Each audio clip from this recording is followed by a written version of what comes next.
presidential correspondent, and the two weighed in on the ever-growing relationship between South Africa and Cuba. The sun taking pride of place in a blue sky in Havana, Cuba. I'm told by our producers, similar weather in Santiago, Cuba today, the second city of this island nation in the Caribbean, and the venue where the ashes of the late Fidel Castro will be interred later this morning.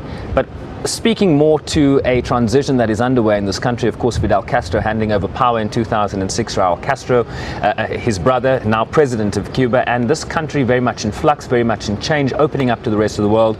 For some insight into that, I'm joined by SABC presidential correspondent Mzwandile. President Zuma was, of course, here earlier this week.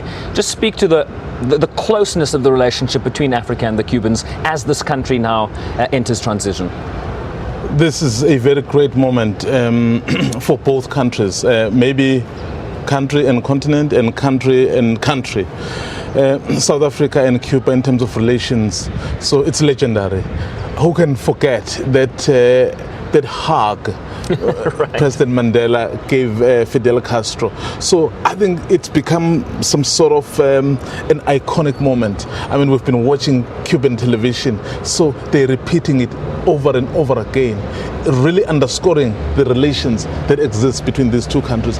That is why President Jacob Zuma was given the prime spot when that mass rally happened on the 29th in Havana. So it was saying to the people of both countries, we have come a long way, and then here is the moment.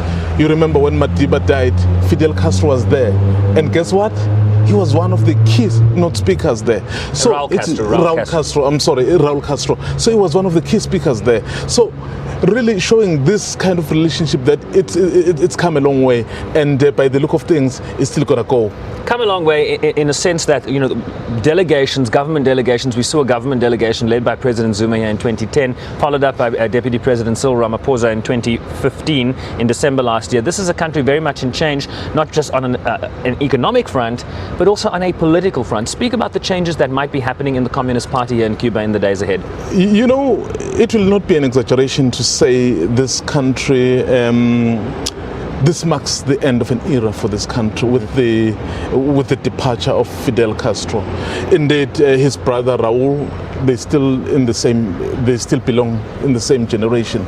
But you know what is happening is that Raul has made it clear that in 2018 he is stepping down. So he wants to allow new blood to take over. In fact, he has actually suggested that maybe going forward, no one should lead this country beyond the age of 70. So that talks to the change that is already being felt in this country. And earlier we were talking about slow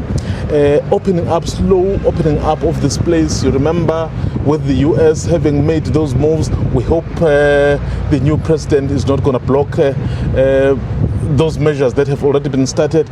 But it says this country now is going to start to open up, and it's going to start to look at new ideas. But indeed, even if they go for new ideas, I can tell you they will still stick to their core values, that which informs Cuba. Well, I imagine, Mzwai, it's a work in progress. Mzwandile Mbeja, SABC presidential correspondent, speaking about President Jacob Zuma's visit here early last week and about the changes that we will be seeing in Cuba in the years ahead. It's back to our Johannesburg studio. Well, many say they will forever miss Castro for his investment